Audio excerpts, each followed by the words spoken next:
दोस्तों, ये बात आपके जीवन को सही मार्ग की ओर ले जाएगी।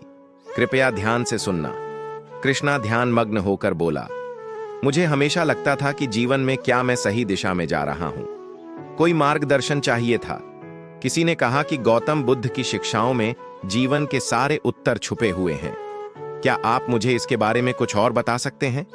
आचार्य मुस्कुराते हुए बोलते हैं, बिल्कुल कृष्णा। गौतम बुद्ध ने जो जीवन का मार्ग बताया उसमें एक गहरा संबंध है आकर्षण के नियम से। बुद्ध के अनुसार हम अपने विचारों से ही अपने जीवन का निर्माण करते हैं।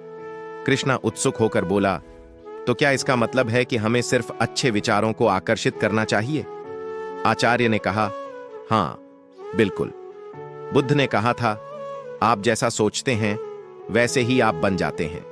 अर्थात अगर आप सकारात्मक विचारों में डूबे रहते हैं तो आप सकारात्मक परिणामों को आकर्षित करेंगे। कृष्णा सोचते हुए बोला, तो इसका मतलब है कि हम जो सोचते हैं वही हमारी दुनिया को आकार देता है?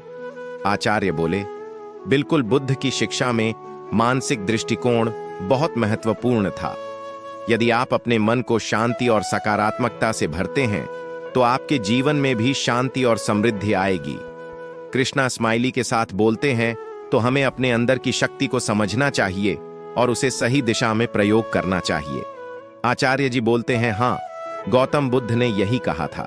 अपनी सोच पर ध्यान देना, नकारात्मकता से बचना और हर पल में शांत रहना, यही जीवन के आकर्षण का असली मार्ग है।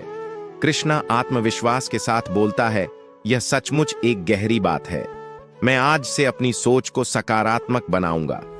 आचार्य बोलते हैं, यही बुद्ध का संदेश है। जब आप सकारात्मक विचारों को सोचेंगे तो वे अपने परिणाम लाएंगे। और याद रखिए, जीवन में जो कुछ भी आपको चाहिए उसे आकर्षित करने की शक्ति आपके भीतर ही है।